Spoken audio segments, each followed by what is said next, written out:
Introduction to computers.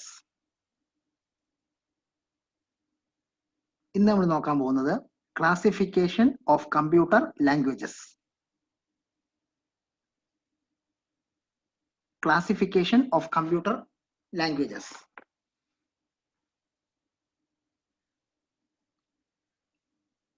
Need of a computer language.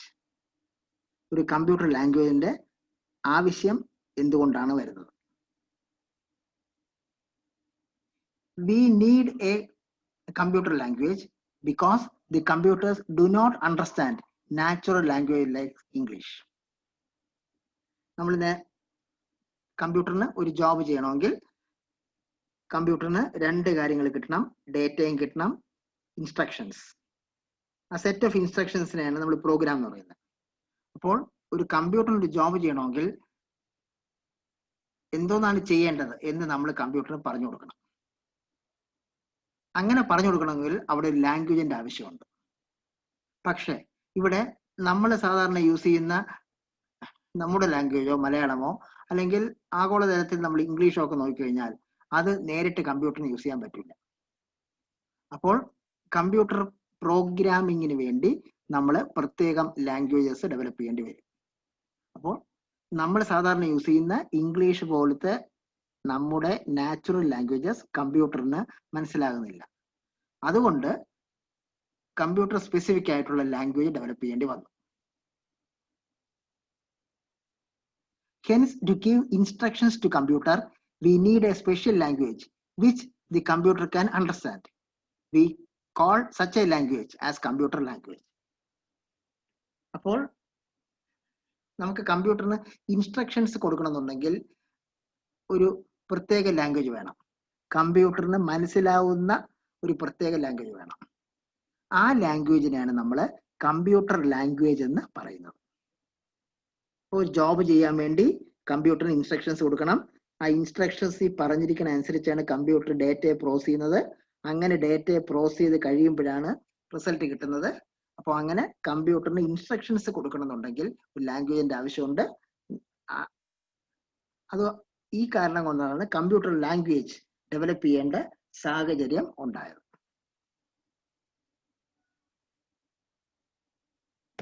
Computer programming languages are classified into 3 types. Computer programming languages 3 type ഉണ്ട്. Low level language,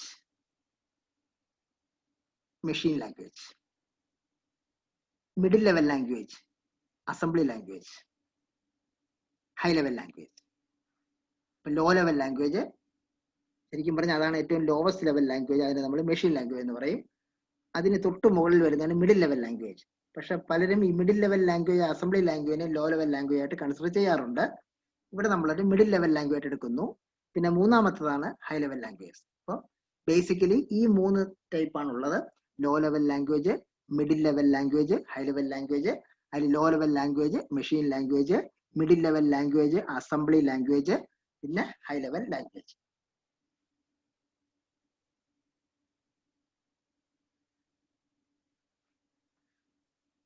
computer languages low level language ഉണ്ട്, middle level language ഉണ്ട്, high level language ഉണ്ട്. അതിൽ low level language machine language use ones and zeros to create instructions. ഈ machine language അല്ലെങ്കിൽ low level language എന്ന് പറഞ്ഞാൽ അതിൽ 2 അക്കങ്ങളെ ഉള്ളൂ, 0യും 1ഉം. എല്ലാ ഇൻസ്ട്രക്ഷൻസും ഈ 0യും 1ഉം ചേർത്താണ് നമ്മൾ റെപ്രസെന്റ് ചെയ്യുന്നത്. അതുകൊണ്ട് തന്നെ അതിനെ നമ്മൾ ബൈനറി ലാംഗ്വേജ് എന്ന് പറയുന്നു. അത് കഴിഞ്ഞ് വന്നതാണ് middle level language, assembly language. അവിടെ use mnemonics to create instructions. Mnemonics എന്ന് പറഞ്ഞാൽ മെമ്മറി എയ്ഡ് എന്ന് പറഞ്ഞാൽ ഓർക്കാൻ സഹായകരമായ.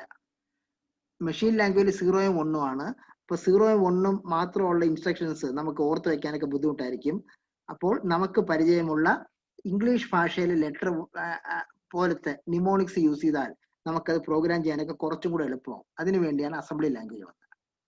പിന്നെ മൂന്നാമത്തതാണ് high level language, similar to human language. COBOL, FORTRAN, BASIC, C, C++, Java ഇതെല്ലാം ഹൈ ലെവൽ ലാംഗ്വേജ് പെട്ടതാണ്. നമുക്ക് ഈ 3നെ പറ്റി ഇനി ഡീറ്റെയിൽഡ് ആയിട്ട് നോക്കാം. അടുത്തത് മെഷീൻ ലാംഗ്വേജ്. അപ്പൊ ആദ്യം നമ്മൾ നോക്കാൻ പോകുന്നത് machine language. Machine language. Machine language or machine code is a low-level language comprised of binary digits. Machine language അല്ലെങ്കിൽ അതിന് നമ്മൾ മെഷീൻ കോഡ് എന്നും പറയും. അത് ഒരു ലോ ലെവൽ ലാംഗ്വേജ് ആണ്, comprised of binary digits. Binary digits means ones and zeros. Machine ലാംഗ്വേജിൽ സീറോയും ഒന്നും മാത്രമേ ഉള്ളൂ, അല്ലാതെ അവിടെ വേറെ ആൽഫബറ്റോ സ്പെഷ്യൽ ക്യാരക്ടേഴ്സോ ഒന്നുമില്ല. അടിസ്ഥാനപരമായിട്ട് ഇതാണ് കമ്പ്യൂട്ടറിന്റെ ബേസിക് ആയിട്ടുള്ള ലാംഗ്വേജ്. അപ്പോൾ ഏറ്റവും ആദ്യം ഡെവലപ്പ് ചെയ്തതും ഈ മെഷീൻ ലാംഗ്വേജ് ആണ്. മെഷീൻ ലാംഗ്വേജിനകത്ത് സീറോസും വൺസും മാത്രമേ ഉള്ളൂ. അതിനെ നമ്മൾ മെഷീൻ കോഡ് എന്നും പറയും. മെഷീൻ ലാംഗ്വേജ് ഇൻസ്ട്രക്ഷൻസിന്റെ ഒരു സ്ക്രീനിൽ ഡിസ്പ്ലേ ഇരിക്കുമ്പോൾ ഒരു സ്ക്രീൻഷോട്ടാണ് ഈ കാണിച്ചിരിക്കുന്നത്. മെഷീൻ ലാംഗ്വേജ് എന്ന് പറഞ്ഞാൽ സീറോയും ഒന്നും മാത്രമേ ഉള്ളൂ. ഈ സ്ക്രീൻഷോട്ട് നിങ്ങൾ നോക്കിയാൽ അറിയാം, അതിനകത്ത് സീറോയും ഒന്നും മാത്രമേ ഉള്ളൂ. അപ്പോൾ മെഷീൻ ലാംഗ്വേജ് എന്ന് പറയുമ്പോൾ സീറോയും ഒന്നും മാത്രമേ ഉള്ളൂ. അതുകൊണ്ടാണ് അതിന് നമ്മൾ ബൈനറി ലാംഗ്വേജ് എന്നും പറയുന്നത്.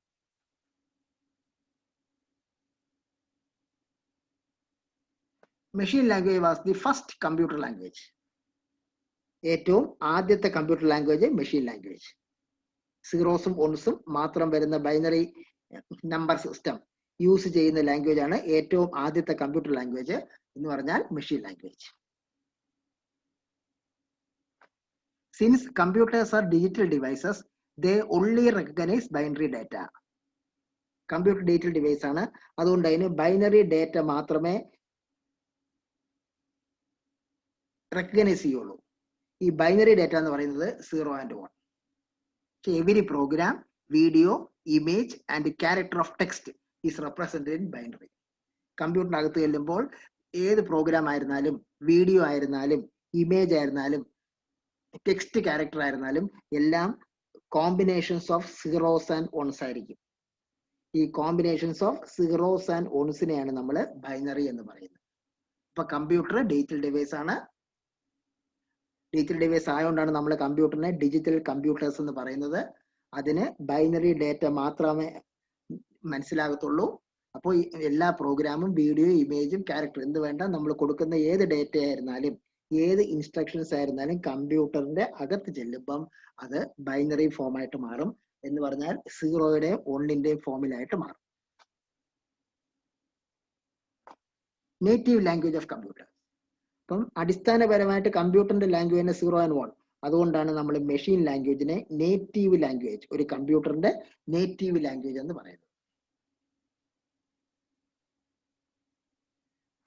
Machine language is the language understood by a computer. കമ്പ്യൂട്ടറിന് നേരിട്ട് മനസ്സിലാവുന്ന ഒരേ ഒരു ലാംഗ്വേജേ ഉള്ളൂ. ആ നേരിട്ട് മനസ്സിലാകുന്ന ഒരേ ഒരു ലാംഗ്വേജ് ആണ് ഈ മെഷീൻ ലാംഗ്വേജ്.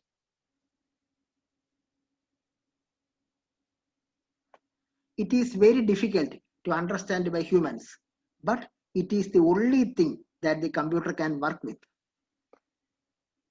നമുക്ക് ഈ ബൈനറി ലാംഗ്വേജ് വളരെ മനസ്സിലാക്കാനും ഒക്കെ ബുദ്ധിമുട്ടാണ്, പ്രയാസമാണ്. സീറോസ് ആൻഡ് വൺസും മാത്രമേ കാണൂ. അവിടെ അല്ലാതെ ഒരു ഇംഗ്ലീഷിലേക്ക് വേർഡ്സോ സെന്റൻസസോ ഒന്നും കാണൂല. Fully zeros and ones. അപ്പോൾ അത് നമുക്ക് മനസ്സിലാക്കാൻ വളരെ ബുദ്ധിമുട്ടാണ്. പക്ഷെ കമ്പ്യൂട്ടറിന് ശരിക്കും വർക്ക് ചെയ്യാൻ പറ്റുന്നത് ഈ ബൈനറി ലാംഗ്വേജിൽ മാത്രമേ ഉള്ളൂ. അപ്പം നമുക്ക് ഹ്യൂമൻസ്, നമുക്ക് ഇത് ഏറ്റവും ബുദ്ധിമുട്ടാണ്. പക്ഷെ കമ്പ്യൂട്ടറിന് ഈ രീതിയിൽ മാത്രമേ വർക്ക് ചെയ്യാൻ പറ്റൂ. കമ്പ്യൂട്ടറിന് ഏത് മാത്രമേ മനസ്സിലാവുള്ളൂ? ഈ 0 1 എന്ന് പറഞ്ഞാൽ ബൈനറി ഫോമിൽ ആയിട്ടുള്ള ഡേറ്റ അല്ലെങ്കിൽ ഇൻസ്ട്രക്ഷൻ മാത്രമേ കമ്പ്യൂട്ടറിന് മനസ്സിലാകത്തുള്ളൂ. All programs and programming languages eventually generate or run programs in machine language. ഇപ്പൊ നമ്മൾ നോക്കുമ്പോൾ ഇപ്പൊ ആദ്യം മെഷീൻ ലാംഗ്വേജ് നോക്കും, അത് അസംബ്ലി ലാംഗ്വേജ് നോക്കും, ഹൈ ലെവൽ ലാംഗ്വേജ് നോക്കും. ഏത് ലാംഗ്വേജ് ആയിരുന്നാലും അവസാനം കമ്പ്യൂട്ടറിന് പ്രോഗ്രാം എക്സിക്യൂട്ട് ചെയ്യണം എന്നുണ്ടെങ്കിൽ അത് മെഷീൻ ലാംഗ്വേജ് ഫോമിലാവണം. മെഷീൻ ലാംഗ്വേജ് ഫോമിൽ ആയാൽ മാത്രമേ കമ്പ്യൂട്ടറിന് പ്രോഗ്രാം എക്സിക്യൂട്ട് ചെയ്യാനായിട്ട് പറ്റത്തുള്ളൂ. അപ്പം ഏത് പ്രോഗ്രാംസ് ആയിരുന്നാലും, നമ്മൾ ഏത് പ്രോഗ്രാമിംഗ് ലാംഗ്വേജ് യൂസ് ചെയ്താലും, ഇപ്പം ഇന്നിപ്പോൾ ഏറ്റവും കൂടുതൽ യൂസ് ചെയ്യുന്ന ഹൈ ലെവൽ ലാംഗ്വേജ് യൂസ് ചെയ്താലും അതിന് അവസാനം നമ്മൾ കമ്പ്യൂട്ടറിന് ഈ പ്രോസസ്സറിന് പ്രോസസ് ചെയ്യണമെന്നുണ്ടെങ്കിൽ, ആ ഇൻസ്ട്രക്ഷൻ എക്സിക്യൂട്ട് ചെയ്യണമെന്നുണ്ടെങ്കിൽ അതിനെ നമ്മൾ മെഷീൻ ലാംഗ്വേജ് ഫോമിലോട്ട് ആക്കേണ്ടി വരും. all programs and programming languages eventually generate or run programs in machine language. ഏറ്റവും അവസാനം കമ്പ്യൂട്ടറിന്റെ എക്സിക്യൂഷന്റെ പോയിന്റ് ഓഫ് വ്യൂല് വരുമ്പോൾ അവിടെ മെഷീൻ ലാംഗ്വേജ് നമുക്ക് യൂസ് ചെയ്യേണ്ടി വരും.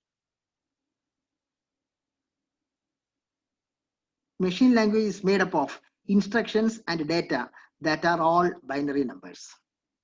അപ്പോൾ മെഷീൻ ലാംഗ്വേജ് എന്ന് പറഞ്ഞാൽ അതിനകത്ത് ഇൻസ്ട്രക്ഷൻസും വരും ഡേറ്റയും വരും. പക്ഷേ ഇൻസ്ട്രക്ഷൻ ആയിരുന്നാലും ഡേറ്റ ആയിരുന്നാലും അത് കംപ്ലീറ്റ് ആയിട്ട് 0യും 1ന്റെയും ഫോമിലായിരിക്കും. എന്ന് പറഞ്ഞാൽ ഈ 0യും 0 അല്ലെങ്കിൽ 1 അതിനെയാണ് നമ്മൾ ബൈനറി നമ്പേഴ്സ് എന്ന് പറയുന്നത്. അപ്പോൾ മെഷീൻ ലാംഗ്വേജ് ഫോം എന്ന് പറഞ്ഞാൽ അവിടെ ബൈനറി നമ്പേഴ്സ് ആയിരിക്കും. അപ്പോൾ മെഷീൻ ലാംഗ്വേജ് എന്ന് പറയുമ്പോൾ അതിനകത്ത് ഡേറ്റയും വരാം ഇൻസ്ട്രക്ഷൻസും വരാം. പക്ഷെ ഡേറ്റ ആയിരുന്നാലും ഇൻസ്ട്രക്ഷൻ ആയിരുന്നാലും അത് ബൈനറി ഫോമിലായിരിക്കും. ബൈനറി ഫോമിലായിരിക്കും എന്ന് പറഞ്ഞാൽ 0യുടെയും 1ന്റെയും ഫോമിലായിരിക്കും. Does not require any translator. അതുകൊണ്ട് തന്നെ നമ്മൾ മെഷീൻ ലാംഗ്വേജ് കമ്പ്യൂട്ടറിൽ നേരിട്ട് യൂസ് ചെയ്യുകയാണെങ്കിൽ അവിടെ ഒരു ട്രാൻസ്ലേറ്റർ അല്ലെങ്കിൽ ഒരു കൺവേർഷന്റെ ആവശ്യം വരുന്നില്ല. കാരണം നമ്മൾ തന്നെ നേരിട്ട് ഇൻസ്ട്രക്ഷൻസ് അല്ലെങ്കിൽ ഡേറ്റ 0 and 1 ഫോമിൽ കൊടുക്കുകയാണ് എന്ന് പറഞ്ഞാൽ അത് നേരിട്ട് തന്നെ കമ്പ്യൂട്ടറിന് മനസ്സിലാവും. അവിടെ ഒരു ട്രാൻസ്ലേറ്ററിന്റെയോ അല്ലെങ്കിൽ ഒരു കൺവേർഷന്റെയോ ആവശ്യമില്ല. പക്ഷെ ഇൻ അസംബ്ലി ലാംഗ്വേജ് എടുത്താലും ഹൈ ലെവൽ ലാംഗ്വേജ് എടുത്താലും അവിടെയൊക്കെ ട്രാൻസ്ലേറ്റേഴ്സ് അല്ലെങ്കിൽ കൺവേർഷന്റെ ആവശ്യമുണ്ട്. പക്ഷെ മെഷീൻ ലാംഗ്വേജ് അടിസ്ഥാനപരമായിട്ട് 0യും 1ഉം ആയതുകൊണ്ട് തന്നെ അവിടെ ഒരു ട്രാൻസ്ലേറ്റർ അല്ലെങ്കിൽ ഒരു കൺവേർഷന്റെ ആവശ്യം വരുന്നില്ല.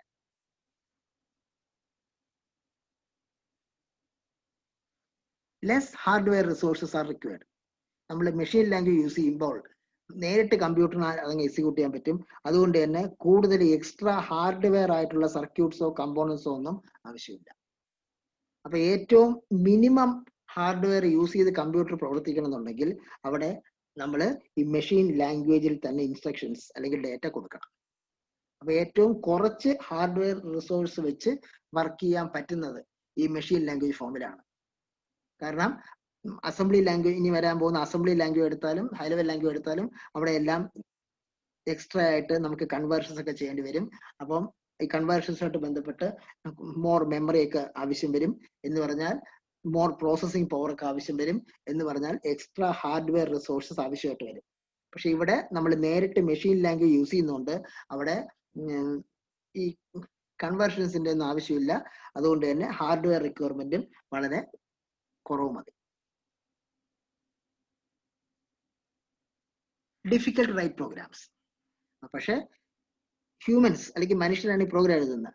നമുക്ക് ക്യാരക്ടേഴ്സ് അല്ലെങ്കിൽ ആൽഫബറ്റ്സ് ഒക്കെയാണ് ഫെമിലിയർ. നമുക്ക് ഈ 0യും 1ഉം മാത്രം വെച്ച് അത്ര ഫെമിലിയാരിറ്റി ഇല്ല. അതുകൊണ്ട് തന്നെ പ്രോഗ്രാമേഴ്സിന്റെ പോയിന്റ് ഓഫ് വ്യൂല് കമ്പ്യൂട്ടറിൽ സോഫ്റ്റ്വെയർ ഡെവലപ്പ് ചെയ്യുന്ന സോഫ്റ്റ്വെയർ എഞ്ചിനീയേഴ്സ് അല്ലെങ്കിൽ പ്രോഗ്രാമേഴ്സിന്റെ പോയിന്റ് ഓഫ് വ്യൂല് നേരിട്ട് മെഷീൻ ലാംഗ്വേജിൽ പ്രോഗ്രാം എഴുതുക എന്ന് പറഞ്ഞാൽ അത് ബുദ്ധിമുട്ടാണ്. അതാണ് ഡിഫിക്കൽട്ട് ടു റൈറ്റ് പ്രോഗ്രാംസ്. കാരണം ഇവിടെ നമ്മൾ നേരിട്ട് മെഷീൻ ലാംഗ്വേജ് യൂസ് ചെയ്യണം എന്ന് പറഞ്ഞാൽ 0യും 1ഉം മാത്രമേ കാണുള്ളൂ. ആ 0യും 1ഉം മാത്രം വെച്ച് ഈ പ്രോഗ്രാം എഴുതാനായിട്ട് ബുദ്ധിമുട്ടാണ്. So it is very very difficult to write programs. Difficult to debug. ഇനി നമ്മൾ പ്രോഗ്രാം എഴുതി അത് എക്സിക്യൂട്ട് ചെയ്യാൻ ശ്രമിക്കുമ്പോൾ ചിലപ്പം എപ്പോഴും പ്രോഗ്രാം കറക്റ്റ് ആയിട്ട് വർക്ക് ചെയ്യണമെന്നില്ല. അതിനകത്ത് എറേഴ്സ് കാണും. ഈ എറേഴ്സിനെയാണ് നമ്മൾ ബഗ്സ് എന്ന് പറയുന്നത്. അപ്പൊ അങ്ങനെ എന്തെങ്കിലും ബഗ്സ് ഉണ്ടെങ്കിൽ പ്രോഗ്രാം കറക്റ്റ് ആയിട്ട് വർക്ക് ചെയ്യണമെന്നുണ്ടെങ്കിൽ ആ ബഗ് എവിടെയാണെന്ന് കണ്ടുപിടിച്ച് അത് നമുക്ക് റിമൂവ് ചെയ്യേണ്ടി വരും. ഇവിടെ നമ്മൾ പറഞ്ഞു മെഷീൻ ലാംഗ്വേജ് യൂസ് ചെയ്യുമ്പോൾ 0യും 1ഉം ആണ്. അപ്പൊ ഏതെങ്കിലും ഒരു സ്ഥലത്ത് 0 വരേണ്ട സ്ഥലത്ത് 1 വന്നാലോ അല്ലെങ്കിൽ 1 വരേണ്ട സ്ഥലത്ത് 0 വന്നാലോ അവിടെ എറർ ആയിപ്പോ പക്ഷെ ബഗ് വരും. പക്ഷെ ഇവിടെ ലോങ് സ്ട്രിങ്സ് അല്ലെങ്കിൽ ഒരുപാട് 0സും 1സും ഒക്കെ ഇങ്ങനെ കണ്ടിന്യൂസ് ആയിട്ട് എഴുതിയിരിക്കുമ്പം അവിടെ ഏതെങ്കിലും ഒരു സ്ഥലത്ത് 0 മാറി 1 ആയാലോ അല്ലെങ്കിൽ 1 മാറി 0 ആയാലോ നമുക്ക് പെട്ടെന്ന് കണ്ടുപിടിക്കാൻ പറ്റിയെന്ന് വരില്ല.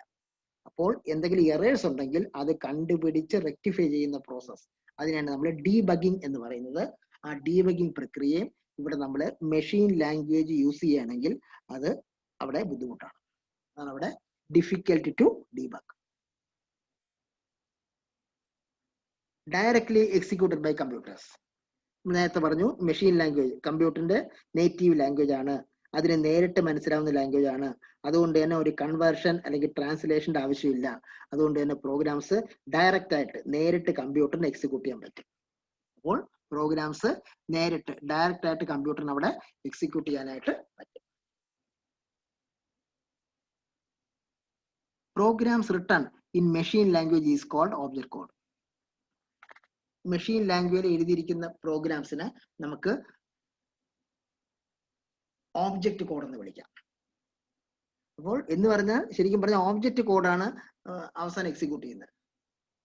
അപ്പോൾ programs written in machine language is called object code. Object code എന്നും പറയാം, അതിന് ഓബ്ജക്റ്റ് പ്രോഗ്രാം എന്നും പറയാം. Program execution is fast. ഇവിടെയും കമ്പ്യൂട്ടറിന്റെ നേറ്റീവ് ലാംഗ്വേജ് ആയതുകൊണ്ട് തന്നെ ഏറ്റവും ഫാസ്റ്റസ്റ്റ് ആയിട്ട് എക്സിക്യൂട്ട് ചെയ്യാൻ പറ്റുന്ന പ്രോഗ്രാംസ് ആണ് മെഷീൻ ലാംഗ്വേജിൽ എഴുതിയ പ്രോഗ്രാംസ്. അസംബ്ലി ലാംഗ്വേജിലോ ഹൈ ലെവൽ ലാംഗ്വേജിലോ എഴുതിയാൽ ഇത്രയും സ്പീഡ് നമുക്ക് കിട്ടത്തില്ല. കാരണം അവിടെയൊക്കെ കൺവേർഷൻ ഉൾപ്പെടെയുള്ളതിന്റെ ആവശ്യം വരും. ഇവിടെ അതിന്റെ ഒന്നും ആവശ്യമില്ല. അപ്പോൾ പ്രോഗ്രാംസ് നമുക്ക് ഏറ്റവും ഫാസ്റ്റ് ആയിട്ട് എക്സിക്യൂട്ട് ചെയ്യാൻ പറ്റും. മെഷീൻ ലാംഗ്വേജിൽ പ്രോഗ്രാം എഴുതി കഴിഞ്ഞാൽ നമുക്ക് ഏറ്റവും ഫാസ്റ്റ് ആയിട്ട് അത് എക്സിക്യൂട്ട് ചെയ്യാനായിട്ട് പറ്റും. Detailed hardware knowledge is needed. ഇതാണ് മെഷീൻ ലാംഗ്വേജിനെ യൂസ് ചെയ്യുമ്പോൾ ഏറ്റവും വലിയ ഒരു ഡ്രോബാക്ക്. നമുക്ക് വെറുതെ നമ്മൾ വിചാരിക്കുമ്പോൾ ഈസി ആയിട്ട് പ്രോഗ്രാം എഴുതാൻ പറ്റില്ല. ഇവിടെ നമ്മളെ കമ്പ്യൂട്ടറിന്റെ ഏത് കമ്പ്യൂട്ടറാണോ നമ്മൾ പ്രോഗ്രാം ചെയ്യാൻ ഉദ്ദേശിക്കുന്നത് ആ കമ്പ്യൂട്ടറിനെ പറ്റി ഒരു നല്ല ഹാർഡ്വെയർ നോളജ്, എസ്പെഷ്യലി ആ കമ്പ്യൂട്ടറിൽ ഏത് പ്രോസറാണ് യൂസ് ചെയ്യുന്നത്, ആ പ്രോസർ എത്ര ബിറ്റ് പ്രോസറാണ്, അതിനകത്ത് ഏതൊക്കെ രജിസ്റ്റേഴ്സ് ഉൾപ്പെടെ അതിന്റെ വർക്കിംഗ് ഉൾപ്പെടെ മെമ്മറി ഡീറ്റെയിൽസ് ഉൾപ്പെടെ നമ്മളെ കമ്പ്യൂട്ടർ യൂസ് ചെയ്യുന്ന പ്രൈമറി മെമ്മറി ഉൾപ്പെടെ ഉള്ളതിന്റെ ഡീറ്റെയിൽസ് ഉൾപ്പെടെ ഒരു നല്ല ഹാർഡ്വെയർ നോളജ്, ഏത് കമ്പ്യൂട്ടറാണോ നമ്മളിപ്പോൾ മെഷീൻ ലാംഗ്വേജ് യൂസ് ചെയ്ത് പ്രോഗ്രാം ചെയ്യാൻ ഉദ്ദേശിക്കുന്ന ആ കമ്പ്യൂട്ടറിന്റെ ഹാർഡ്വെയറിനെ പറ്റി ഒരു നല്ല നോളജ് ഉണ്ടെങ്കിലേ നമുക്ക് നേരിട്ട് മെഷീൻ ലാംഗ്വേജിൽ പ്രോഗ്രാം എഴുതാൻ പറ്റും. അപ്പോൾ പ്രോഗ്രാമിംഗ് സ്കില്ല് മാത്രം പോരാ, ഈ ഹാർഡ്വെയർ നോളജും വേണം. മെഷീൻ ലാംഗ്വേജിൽ പ്രോഗ്രാം എഴുതണമെന്നുണ്ടെങ്കിൽ പ്രോഗ്രാമിംഗ് സ്കില്ല് മാത്രം പോരാ, ഈ ഹാർഡ്വെയർ നോളജും വേണം. അതാണ് അവിടെ ഡീറ്റെയിൽഡ് ഹാർഡ്വെയർ നോളജ് ഈസ്. ഇതാണ് മെഷീൻ ലാംഗ്വേജ്. അപ്പൊ ഏറ്റവും ആദ്യം വന്ന ലാംഗ്വേജ് ആണ് മെഷീൻ ലാംഗ്വേജ്. അത് ഡയറക്റ്റ് ആയിട്ട് സീറോസും വൺസും മാത്രമേ ഉള്ളൂ. അടുത്തത് അസംബ്ലി ലാംഗ്വേജ്. കാരണം ഇപ്പൊ നമുക്ക് മനസ്സിലായി മെഷീൻ ലാംഗ്വേജിന് മെയിൻ ഡ്രോബാക്ക് ഉണ്ട്. അത് വളരെ ഡിഫിക്കൽട്ട്, പ്രോഗ്രാം എഴുതാൻ ഡിഫിക്കൽട്ട് ആണ്. എറർ വന്നു കഴിഞ്ഞാൽ കണ്ടുപിടിക്കാൻ ബുദ്ധിമുട്ടാണ്. അതുപോലെ എല്ലാവർക്കും പ്രോഗ്രാം എഴുതാൻ പറ്റില്ല. നല്ല ഹാർഡ്വെയർ നോളജ്, ഏത് കമ്പ്യൂട്ടറാണോ പ്രോഗ്രാം ചെയ്യാൻ ഉദ്ദേശിക്കുന്നത് ആ കമ്പ്യൂട്ടറിന്റെ ഹാർഡ്വെയറിനെ പറ്റി ഒരു നല്ല നോളജ് ഉണ്ടെങ്കിലേ പ്രോഗ്രാം എഴുതാൻ പറ്റും. അതുകൊണ്ട് ഈ ഡ്രോബാക്ക് കുറച്ചും റെക്ടിഫൈ ചെയ്യാൻ വേണ്ടി അടുത്തൊരു ലാംഗ്വേജ് വരുന്നു, assembly language. Assembly language. An assembly language is a low-level programming language designed for a specific type of processor. നമ്മൾ നേരത്തെ തന്നെ മിഡിൽ ലെവൽ ലാംഗ്വേജ് എന്ന് പറഞ്ഞെങ്കിലും പലരും ഇതിനെ വീണ്ടും ലോ ലെവൽ ലാംഗ്വേജ് ആയിട്ടാണ് കൺസിഡർ ചെയ്യുന്നത്. അപ്പോൾ assembly language low level programming design for a specific type of processor. നമ്മുടെ കമ്പ്യൂട്ടറിനകത്ത് മെയിൻ ആയിട്ട് പ്രോസസ് ചെയ്യാൻ യൂസ് ചെയ്യുന്ന കമ്പോണാണ് പ്രോസസർ. അതിൽ പ്രോസസർ മാറുന്നതനുസരിച്ച് അസംബ്ലി ലാംഗ്വേജ് ഇൻസ്ട്രക്ഷൻസിൽ മാറ്റം വരാം. അപ്പോൾ ഒരു സ്പെസിഫിക് ടൈപ്പ് ഓഫ് പ്രോസസർ, അല്ലെങ്കിൽ കുറച്ചും കൂടെ ജനറലൈസ് ചെയ്ത് പറഞ്ഞാൽ ഒരു സ്പെസിഫിക് ഫാമിലി ഓഫ് പ്രോസസറിന് വേണ്ടി നമ്മൾ യൂസ് ചെയ്യുന്ന ഒരു പ്രോഗ്രാമിംഗ് ലാംഗ്വേജ് ആണ് assembly language. Assembly language use ചെയ്ത് എഴുതിയിരിക്കുന്ന ഒരു പ്രോഗ്രാമിന്റെ ഒരു ചെറിയ സ്ക്രീൻഷോട്ടാണിത്. ഇവിടെ നിങ്ങൾക്ക് അറിയാം, അവിടെ സീറോസ് മോൺസ്, നേരത്തെ നമ്മൾ മെഷീൻ ലാംഗ്വേജിന്റെ സ്ക്രീൻഷോട്ട് കണ്ടു. ആ മെഷീൻ ലാംഗ്വേജിന്റെ സ്ക്രീൻഷോട്ട് കണ്ടപ്പോൾ അവിടെ സീറോസ് വൺസും മാത്രമേ ഉണ്ടായിരുന്നുള്ളൂ. പക്ഷെ ഇവിടെ അസംബ്ലി ലാംഗ്വേജ് വരുമ്പം ഇവിടെ ഇംഗ്ലീഷ് ലൈക്ക് ചെറിയ ഇവിടെ for example dot model flat dot stat dot data, പിന്നെ main move EAX comma number, add EAX comma 158, move sum comma EAX, move EAX comma 0. ഇവിടെ ഇംഗ്ലീഷ് ലൈക്ക് സ്റ്റേറ്റ്മെന്റ്സ് ഒക്കെ നമുക്ക് use ചെയ്യാൻ പറ്റും. അപ്പൊ അവിടെ ആഡ് എന്നുള്ള മൂവ് ചെയ്യാന്ന് വെച്ചാൽ ഒരു സ്ഥലത്ത് വേറെ സ്ഥലത്ത് മൂവ് ചെയ്യുക, ആഡ് ചെയ്യാന്ന് വെച്ചാൽ ആഡ് ചെയ്യുക. അപ്പൊ കുറച്ചും കൂടെ ഇംഗ്ലീഷ് ലൈക്ക് വേർഡ്സ് നമുക്ക് യൂസ് ചെയ്യാൻ പറ്റും. അപ്പൊ കുറച്ചും കൂടെ യൂസർ ഫ്രണ്ട്ലി ആവും. അവിടെ അവസാനം പ്രോഗ്രാം എൻഡ് ചെയ്യാൻ നേരത്ത് END എന്നുള്ള END എന്നുള്ള ഇൻസ്ട്രക്ഷൻ ഉണ്ട്. ഇതിനാണ് നമ്മൾ mnemonics.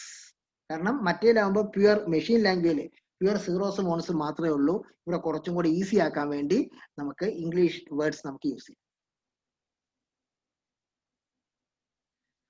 Machine language is too obscure and complex for use in software development. And so the low-level assembly language is designed for a specific family of processors that represents various instructions in symbolic code and a more understandable form. Machine language എന്നുള്ളത് 0ഉം 1ഉം മാത്രമേ ഉള്ളൂ. അതുകൊണ്ട് തന്നെ ഭയങ്കര ഒബ്സ്ക്യൂറും അല്ലെങ്കിൽ software development വളരെ complex ആയിരുന്നു.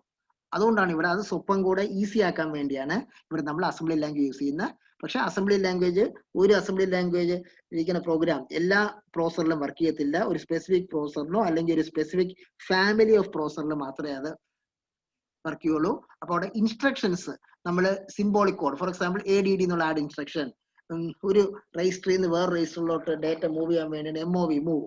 അപ്പൊ അവിടെയൊക്കെ കുറച്ചും കൂടെ അണ്ടർസ്റ്റാൻഡ്. ഫോർ എക്സാമ്പിൾ ആഡ് എന്നുള്ളത് ഇംഗ്ലീഷ് വേർഡ്, നമുക്ക് ആഡ് ചെയ്യാനാണെന്ന് അറിയാം. MOVE എന്നാണ് ഇംഗ്ലീഷിലെങ്കിലും ഇവിടെ MOV മൂവ് എന്നുള്ള ഓപ്പറേഷൻ അറിയാം. അപ്പൊ കുറച്ചും കൂടെ നമുക്ക് മനസ്സിലാവുന്ന രീതിയിൽ പ്രോഗ്രാം എഴുതാൻ എളുപ്പമാണ്. It is any low-level programming language in which there is a very strong correspondence between the instructions in the language and the architecture's machine code instructions. അപ്പൊ ഇവിടെ ഇപ്പൊ ആഡ് എന്നുള്ള ഒരു ഇൻസ്ട്രക്ഷൻ ആണ്, മൂവ് എന്നുള്ള വേറൊരു ഇൻസ്ട്രക്ഷൻ ആണ്, ഇനി എൻഡ് എന്നുള്ള വേറൊരു ഇൻസ്ട്രക്ഷൻ ആണ്. അപ്പൊ ഇവിടെ ഇൻസ്ട്രക്ഷൻസ് ആണ് യൂസ് ചെയ്യുന്നത്. ഈ ഇൻസ്ട്രക്ഷൻസിന് ഒരു സ്ട്രോങ് കറസ്പോണ്ടൻസ് ഉണ്ട് ഏതുമായിട്ട്, നമ്മൾ ആ ആർക്കിടെക്ചറിലെ മെഷീൻ കോഡ് ഇൻസ്ട്രക്ഷൻസുമായിട്ട്. അതുകൊണ്ടും കൂടെയാണ് ഇവിടെ അസംബ്ലി ലാംഗ്വേജ് നമ്മൾ വീണ്ടും ലോ ലെവൽ ലാംഗ്വേജ് പറയാൻ കാര്യം. കാരണം ഇവിടെയും മെഷീൻ ഡിപ്പെൻഡന്റ് ആണ്. ഒരു അസംബ്ലി ലാംഗ്വേജ് പ്രോഗ്രാം ലോകത്തിലെ എല്ലാത്തരം കമ്പ്യൂട്ടറിലും നമുക്ക് റൺ ചെയ്യാനായിട്ട് പറ്റൂല. ആണ് നമ്മൾ നേരത്തെ പറഞ്ഞ ഒരു ഫാമിലിയോ അല്ലെങ്കിൽ ഒരു സ്പെസിഫിക് പ്രോസറിനെ ബേസ് ചെയ്തായിരിക്കും. കാരണം അവിടെ ഇൻസ്ട്രക്ഷൻസും അസംബ്ലി ലാംഗ്വേജ് ഇൻസ്ട്രക്ഷൻസും ആ കമ്പ്യൂട്ടറിന് തന്നെ മെഷീൻ കോഡ് ഇൻസ്ട്രക്ഷൻസ് തമ്മിൽ ഒരു കറസ്പോണ്ടൻസ് ഉണ്ട്, ഒരു സ്ട്രോങ് കറസ്പോണ്ടൻസ് ഉണ്ട്. അപ്പോൾ കമ്പ്യൂട്ടറിന് ആർക്കിടെക്ചറിനെ ഡിപ്പെൻഡ് ചെയ്തിരിക്കും.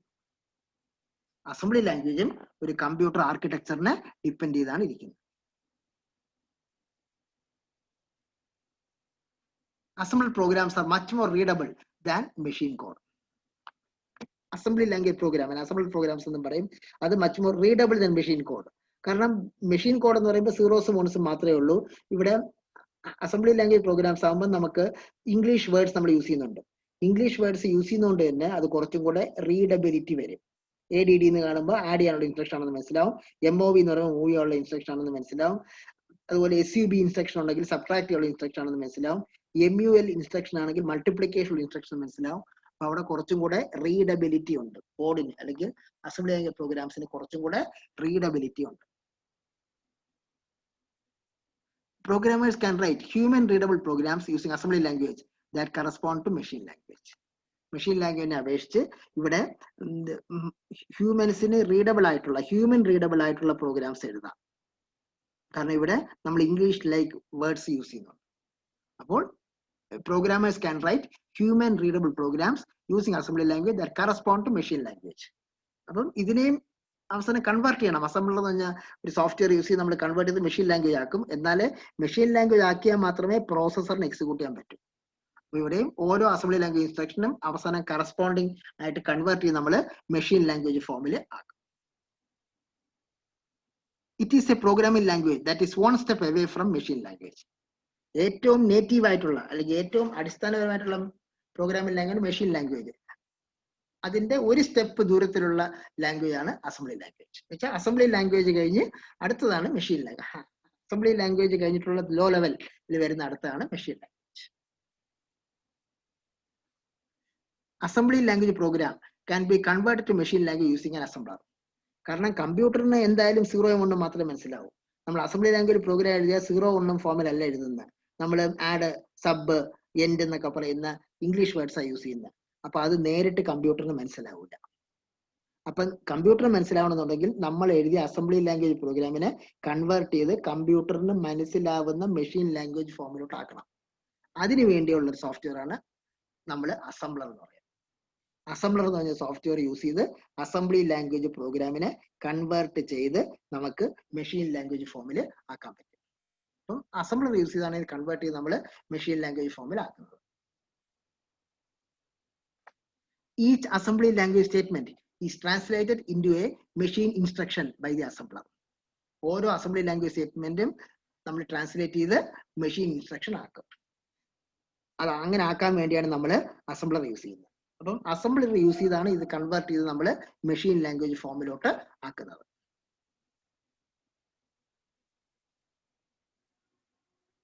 Assembly languages are hardware dependent. There is a different one for each CPU series. അതാണ് നമ്മൾ ആദ്യം പറഞ്ഞ ഒരു പ്രോസസറിനോ അല്ലെങ്കിൽ ഒരു ഫാമിലി ഓഫ് പ്രോസസറിനോ മാത്രം യൂസ് ചെയ്യാവുന്ന ലാംഗ്വേജ് ആണ് അസംബ്ലി ലാംഗ്വേജ്. എന്നുവെച്ചാൽ ഒരു ഫാമിലി ഓഫ് പ്രോസസറിന് വേണ്ടി എഴുതിയ assembly language programme entirely different ആയിട്ടുള്ള വേറൊരു ഫാമിലി ഓഫ് പ്രോസസറിൽ റൺ ചെയ്യാൻ പറ്റില്ല. അപ്പോൾ അതുകൊണ്ട് തന്നെ ഇത് നമുക്ക് ഹാർഡ്വെയർ ഡിപ്പെൻഡന്റ് ആണെന്ന് പറയാം. ഹാർഡ്വെയർ ഇൻഡിപെൻഡന്റ് അല്ല. അസംബ്ലി ലാംഗ്വേജ് എഴുതിയ പ്രോഗ്രാംസ് ഹാർഡ്വെയർ ഡിപ്പെൻഡന്റ് ആണ്. അതുകൊണ്ട് തന്നെ ഓരോ CPU സീരീസ് വെച്ചാൽ ഓരോ പ്രോസസർ സീരീസിനും നമുക്ക് പ്രത്യേകം അസംബ്ലി ലാംഗ്വേജ് പ്രോഗ്രാം യൂസ് ചെയ്യേണ്ടി വരും. Assembly language uses a mnemonic to represent each low-level machine instruction or opcode. Mnemonic എന്നുള്ളൊരു ഗ്രീക്ക് വേർഡാണ്. അതിന്റെ അർത്ഥം മെമ്മറി എയ്ഡ്, ഓർക്കാൻ സഹായകരമായ. അപ്പോൾ അതൊരു ലോ ലെവൽ മെഷീൻ ഇൻസ്ട്രക്ഷൻ അല്ലെങ്കിൽ ഓപ്കോഡ് ആണ്. Example move AX, DX. ഇതില് മൂവ് എന്ന് പറയുന്നതാണ് ഓപ്കോഡ്. ഓപ്കോഡ് അതിന് ഓപ്പറേഷൻ കോഡ്, എന്തോന്നാണ് ചെയ്യേണ്ടത് എന്ന് പറയുന്നതാണ് ഓപ്കോഡ്. അപ്പോൾ ഈ മൂവ് AX, DX ഉള്ള ഇൻസ്ട്രക്ഷനിൽ മൂവ് എന്നുള്ളത് ഓപ്കോഡ് ആണ്. ആ AXനെയും DXനെയും നമ്മൾ ഓപ്പറന്റ് എന്ന് വെച്ചാൽ ഇവിടെ മൈക്രോപ്രോസസറിനകത്തുള്ള രണ്ട് രജിസ്റ്റേഴ്സ് ആണ് AX ഉം DX. ഈ ഇൻസ്ട്രക്ഷൻ ചെയ്യുന്നത് DXനകത്തുള്ള ഡേറ്റയെ AXലോട്ട് മൂവ് ചെയ്യും. ഇവിടെ ആക്ച്വലി മൂവിങ് ഓപ്പറേഷൻ എന്ന് പറഞ്ഞാൽ കോപ്പി ഓപ്പറേഷൻ ആണ്. DXനകത്തുള്ള ഡേറ്റയുടെ അതേ കോപ്പി AXലും വരും. അപ്പൊ ഇവിടെ MOV അല്ലെങ്കിൽ മൂവ് എന്നുള്ള ഇൻസ്ട്രക്ഷൻ ഓപ്കോഡും ആ രണ്ട് രജിസ്റ്റേഴ്സിന്റെ പേര് AX, DX. ശ്രദ്ധിക്കേണ്ടത് മൂവ് കഴിഞ്ഞ് ഡെസ്റ്റിനേഷൻ സോഴ്സ് ഏറ്റവും വലതുവശത്ത് നിന്നുള്ള ഡേറ്റയുടെ കോപ്പിയാണ് തൊട്ട് വെച്ചാൽ AXലുള്ള ഡേറ്റ അല്ല DXലോട്ട് പോകുന്നത്, DXലുള്ള ഡേറ്റയുടെ കോപ്പിയാണ് AXലോട്ട് വരുന്നത്. അപ്പൊ ഇവിടെ മൂവ് എന്നുള്ളതിന് ഓപ്കോഡ് എന്ന് പറയാം. ആ AX ഉം DX എന്നുള്ളത് നമുക്ക് ഓപ്പറൻസ് എന്ന് പറയാം. Many operations require one or more operands in order to form a complete instruction. പല ഓപ്പറേഷൻസ് ഇതിനകത്ത് ഒന്നോ ഒന്നിക്കുള്ള ഓപ്പറൻസോ വേണ്ടി വരും. ഈ കേസിൽ ഒരു ഓപ്കോഡ് കൊണ്ട് രണ്ട് ഓപ്പറൻസോ. ചില ഇൻസ്ട്രക്ഷനകത്ത് ചിലപ്പോൾ എൻഡ് പോലത്തെ ചില അല്ലെങ്കിൽ ഹോൾട്ട് പോലത്തെ ഇൻസ്ട്രക്ഷനകത്ത് ചിലപ്പോൾ ഓപ്കോഡ് മാത്രമേ വരുള്ളൂ. പക്ഷെ പല ഇൻസ്ട്രക്ഷനകത്ത് ഒന്നോ ഒന്നിൽ കൂടുതലോ ഓപ്പറൻസ് വരും. Assembly language programs requires less memory and execution time. അവിടെ മെമ്മറി കുറച്ച് മതി, എക്സിക്യൂഷൻ ടൈമും കുറച്ചാണ്. പക്ഷെ മെഷീൻ ലാംഗ്വേജ് കമ്പയർ ചെയ്യുമ്പോൾ അതിനേക്കാളും വേണം. നമ്മൾ ഹൈ ലെവൽ ലാംഗ്വേജ് കമ്പയർ ചെയ്യുമ്പോഴാണ് അതിനേക്കാളും less memory and execution time എന്ന് നമ്മൾ പറയുന്നത്. It allows hardware specific complex jobs in an easier way. Hardware specific ആയിട്ടുള്ള കോംപ്ലക്സ് ജോബ്സ് ഒക്കെ ആയിട്ട് ബന്ധപ്പെട്ട പ്രോഗ്രാമിംഗ് എഴുതണമെങ്കിൽ നമുക്ക് അസംബ്ലി ലാംഗ്വേജ് പ്രോഗ്രാം, കാരണം മൈക്രോ പ്രോസസറിന്റെ നേരിട്ടുള്ള ഇൻസ്ട്രക്ഷൻ നമുക്ക് യൂസ് ചെയ്യാൻ പറ്റും. അപ്പോൾ ഹാർഡ്വെയർ സംബന്ധമായിട്ട് ഹാർഡ്വെയർ സ്പെസിഫിക് ആയിട്ടുള്ള പ്രോഗ്രാംസ് എഴുതാൻ വേണ്ടി അസംബ്ലി ലാംഗ്വേജ് നമുക്ക് യൂസ് ചെയ്യാം. It is suitable for time critical jobs. Time bound, real time, എത്രയും കുറച്ച് സമയത്തിനുള്ളിൽ ചെയ്യേണ്ട ജോബ്സ്, അതിനെ നമ്മൾ ടൈം ക്രിട്ടിക്കൽ ജോബ്സ്, ആ ടൈപ്പ് ജോബ്സിന്റെ ഒക്കെ പ്രോഗ്രാം എഴുതാൻ വേണ്ടി നമുക്ക് അസംബ്ലി ലാംഗ്വേജ് യൂസ് ചെയ്യാം. പക്ഷെ അപ്പോഴും മനസ്സിലാക്കേണ്ടത് ശരിക്കും ഏറ്റവും സ്യൂട്ടബിൾ ആ ടൈപ്പ് ജോബ്സിന് എഴുതാൻ വേണ്ടി മെഷീൻ ലാംഗ്വേജ് ആണ്. കാരണം ഇവിടെ ഒരു കൺവേർഷൻ വേണം, മറ്റവിടെ കൺവേർഷൻ പോലും ആവശ്യമില്ല മെഷീൻ ലാംഗ്വേജ് എഴുതിയാൽ. It is most suitable for writing interrupt service routines and other memory research programs. Micro പ്രോസസറുമായി ബന്ധപ്പെട്ട ഒരു വളരെ ഇമ്പോർട്ടന്റ് ആയിട്ടുള്ള ആസ്പെക്ട് ആണ് ഈ ഇന്റർപ്റ്റ് സർവീസ് സബ് റൊട്ടീൻ. അതുമായിട്ട് ബന്ധപ്പെട്ട പ്രോഗ്രാംസ് എഴുതണമെങ്കിലും മെമ്മറിയിൽ സ്ഥിരമായിട്ട് നിൽക്കേണ്ട പ്രോഗ്രാംസ് എഴുതണമെങ്കിലും അതിനൊക്കെ നമുക്ക് അസംബ്ലി ലാംഗ്വേജ് യൂസ് ചെയ്യാം. അടുത്തത് high level language. High level language with the rapid developments in the computer software side, several easy to use programming languages were developed and introduced, which are generally classified as high level languages. കുറച്ചും കൂടെ programming easy ആക്കാൻ വേണ്ടി high level languages വന്നു. അപ്പം computer സോഫ്റ്റ്വെയറിന്റെ development വന്നപ്പോഴാണ് ഈ high level languages വന്നത്.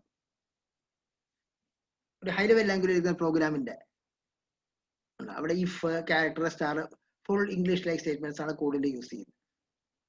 ഇത് ഒരു സി പ്രോഗ്രാമിന്റെ ഒരു പാർട്ടായിട്ടുള്ള ഒരു സ്ക്രീൻഷോട്ട് ആണ് കാണിച്ചിരിക്കുന്നത്. ഇതൊരു ഹൈ ലെവൽ ലാംഗ്വേജ് എഴുതിയ പ്രോഗ്രാംസ് ആണ്. It is called high level due to the easiness by which it uses certain common English words from the English vocabulary. High level language പറയാൻ കാര്യം ഇവിടെ കൂടുതൽ ഇംഗ്ലീഷ് വേർഡ്സ് നമ്മൾ യൂസ് ചെയ്യുന്നുണ്ട്. English vocabulary എന്നുള്ള കൂടുതൽ ഇംഗ്ലീഷ് വേർഡ്സ് യൂസ് ചെയ്യുന്നുണ്ട്. അപ്പോൾ നമുക്ക് പ്രോഗ്രാം എഴുതാൻ കുറച്ചുകൂടി എളുപ്പമാവും. അതുകൊണ്ടാണ് ഇതിനെ നമ്മൾ ഹൈ ലെവൽ ലാംഗ്വേജ് എന്ന് പറയുന്നത്. These languages are very simple to understand, learn and use. ഇത് മനസ്സിലാക്കാൻ എളുപ്പമാണ്, പഠിക്കാൻ എളുപ്പമാണ്, യൂസ് ചെയ്യാൻ എളുപ്പമാണ്. കാരണം കൂടുതൽ ഇംഗ്ലീഷ് ലൈക്ക് സ്റ്റേറ്റ്മെന്റ്സ് ആണ് വരുന്നത്. Programs written in high level language have to be also translated to machine instructions before it can be executed. ഇവിടെയും കമ്പ്യൂട്ടറിന് എന്തായാലും അവസാനം zeros and ones machine language മനസ്സിലാക്കാൻ പറ്റൂ. അപ്പോൾ ഹൈ ലെവൽ ലാംഗ്വേജ് പ്രോഗ്രാം എഴുതിയാൽ അതിനെയും കൺവേർട്ട് ചെയ്ത് അവസാനം മെഷീൻ ലാംഗ്വേജിലോട്ട് ആക്കേണ്ടി വരും. High level languages are programmers friendly, easy to code, debug and maintain. Program എഴുതാൻ എളുപ്പമാണ്, അതുകൊണ്ടാണ് programmers friendly. Easy to code, program എഴുതാൻ എളുപ്പമാണ്. ഡീബഗ്, എറേഴ്സ് ഉണ്ടെങ്കിൽ കണ്ടുപിടിക്കാൻ എളുപ്പമാണ്, അത് മെയിൻറ്റെയിൻ ചെയ്യാനും എളുപ്പമാണ്. They do not interact directly with the hardware. ഈ ഹൈ ലെവൽ പ്രോഗ്രാംസ് മറ്റേ machine language, assembly language programs പോലെ നേരിട്ട് ഹാർഡ്വെയറുമായിട്ട് ബന്ധപ്പെടുന്നില്ല. They focus more on the complex arithmetic operations, optimal program efficiency and easiness in coding. അത് ഏറ്റവും കൂടുതൽ force ചെയ്യുന്നത് complex arithmetical operation, ഏറ്റവും programme ഏറ്റവും എഫിഷ്യന്റ് ആയിട്ട് വർക്ക് ചെയ്യണം, എങ്ങനെ ഈസി ആയിട്ട് നമുക്ക് പ്രോഗ്രാം എഴുതാൻ പറ്റും. ഇതാണ് ഇവിടെ അതിന് ഇമ്പോർട്ടൻസ് ആയിട്ട് വരുന്നത്. Programs in high level language written using English statements, which is much more easy to remember and to understand. High level language programs English statements ആണ് യൂസ് ചെയ്യുന്നത്, അതുകൊണ്ട് തന്നെ അത് നമുക്ക് ഓർത്ത് വെക്കാനും എളുപ്പമാണ്, മനസ്സിലാക്കാനും എളുപ്പമാണ്. Almost all programs are developed using a high-level programming language. മിക്കവാറും എല്ലാ പ്രോഗ്രാംസും high level programming language use ചെയ്താണ് ഡെവലപ്പ് ചെയ്യുന്നത്. A variety of applications are developed using high-level language. ഒരുപാട് ആപ്ലിക്കേഷൻ സോഫ്റ്റ്വെയർസ് ഉൾപ്പെടെ ഹൈ ലെവൽ ലാംഗ്വേജ് ഡെവലപ്പ് ചെയ്യുന്നുണ്ട്. They do not require any prior knowledge of the computer architecture. Machine language എടുത്താലും assembly language എടുത്താലും കമ്പ്യൂട്ടറിന്റെ ഹാർഡ്വെയറിനെ പറ്റി നമുക്ക് അറിയേണ്ടി വരും. ഇവിടെ അങ്ങനത്തെ പ്രശ്നമൊന്നുമില്ല. കമ്പ്യൂട്ടറിന്റെ ഹാർഡ്വെയറിനെ പറ്റിയോ കമ്പ്യൂട്ടർ ആർക്കിടെക്ചറിനെ പറ്റിയോ ഒന്നും അറിയേണ്ട യാതൊരു ആവശ്യമില്ല. ആ നോളജ് ഒന്നും ഇല്ലാത്തവർക്കും ഇവിടെ പ്രോഗ്രാം എഴുതാൻ പറ്റും. They are used to develop desktop applications, websites, system softwares, utility softwares and many more. അപ്പം desktop applications, website, system software, utility software, അങ്ങനെ ഒരുപാട് സോഫ്റ്റ്വെയർ ഡെവലപ്പ് ചെയ്യാനായിട്ട് ഹൈ ലെവൽ ലാംഗ്വേജ് യൂസ് ചെയ്യുന്നുണ്ട്. It is machine independent language എന്ന് വെച്ചാൽ ഒരു high level language programme എഴുതി അത് ഏത് കമ്പ്യൂട്ടറിലും വർക്ക് ചെയ്യും. മെഷീൻ ഡിപെൻഡന്റ് അല്ല, മെഷീൻ ഇൻഡിപെൻഡന്റ് ആണ്. അതുകൊണ്ട് തന്നെ പോർട്ടബിലിറ്റി ഉണ്ട്. They are easy to learn. English like statements ആയതുകൊണ്ട് വളരെ ഈസിയാണ് ലേൺ ചെയ്യാൻ. They are less error prone, easy to find and debug.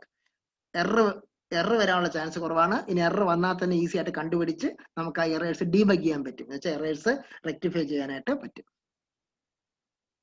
High level programming results in better programming productivity. അപ്പം ഒരു നല്ല എഫിഷ്യന്റ് ആയിട്ട് പ്രോഗ്രാം എഴുതാനായിട്ട് നമുക്ക് high level programming language use ചെയ്താൽ അത് വളരെ എഫിഷ്യന്റ് പ്രോഗ്രാംസ് എഴുതാനായിട്ട് പറ്റും. It takes additional translation time to translate the source code to machine code. പക്ഷെ ഇവിടെ അവസാനം നമുക്ക് മെഷീൻ ലാംഗ്വേജ് ആയിട്ട് ആക്കേണ്ടി വരും. പക്ഷെ ഇതിന് അസംബ്ലർ യൂസ് ചെയ്ത് അസംബ്ലി ലാംഗ്വേജ് കൺവേർട്ട് ചെയ്യുന്നതിനേക്കാളും കൂടുതൽ സമയം നമ്മൾ ഹൈ ലെവൽ ലാംഗ്വേജിനെ കൺവേർട്ട് ചെയ്ത് മെഷീൻ ലാംഗ്വേജ് ആക്കാനായിട്ട് എടുക്കും.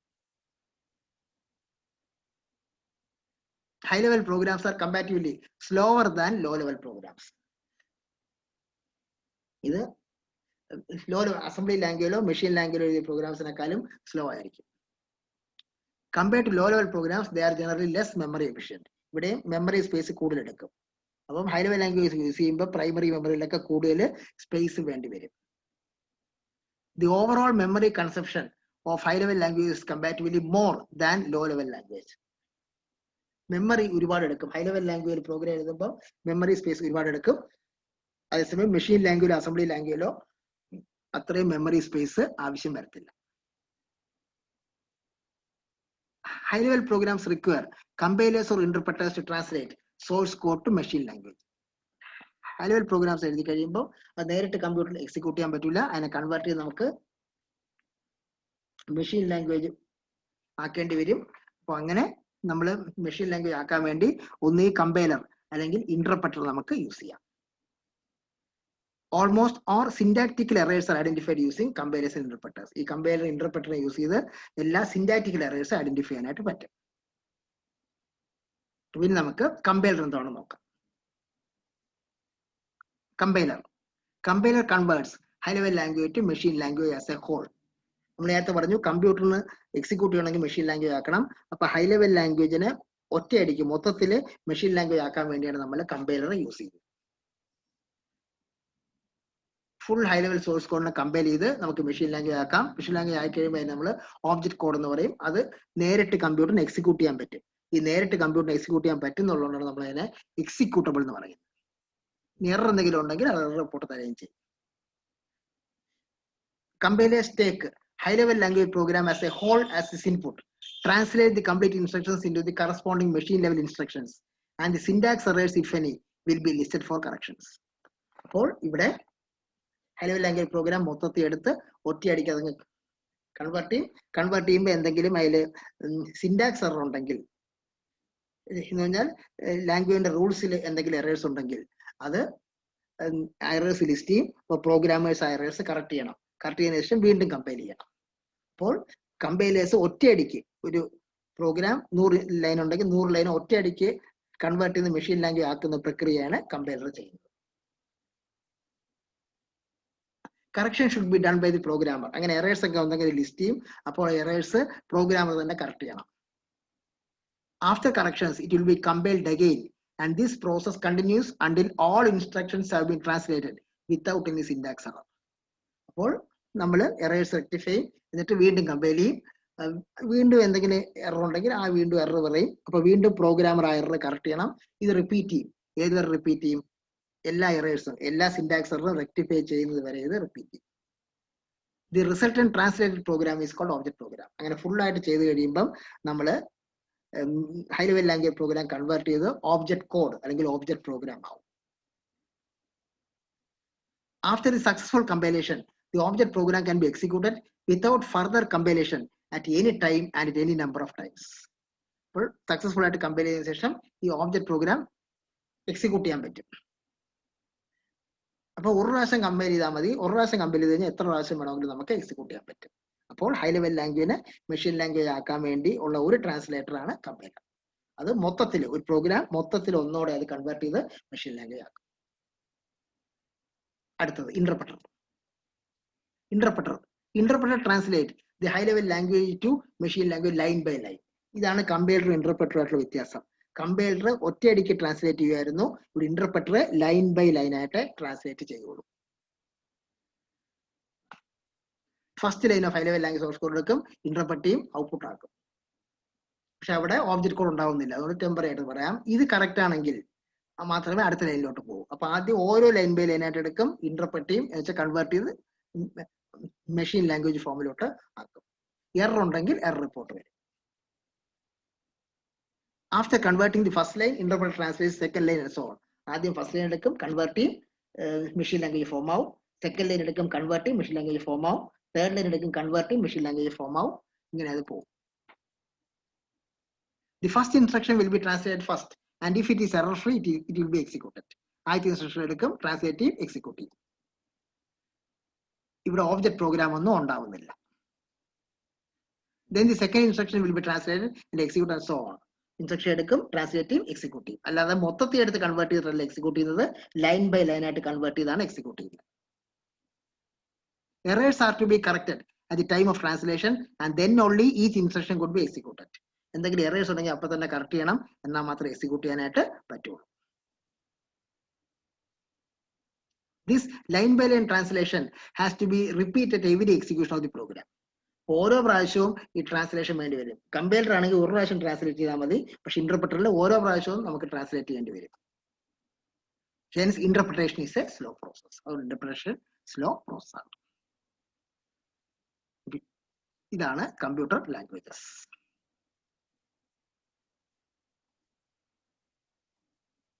Okay. Thank you.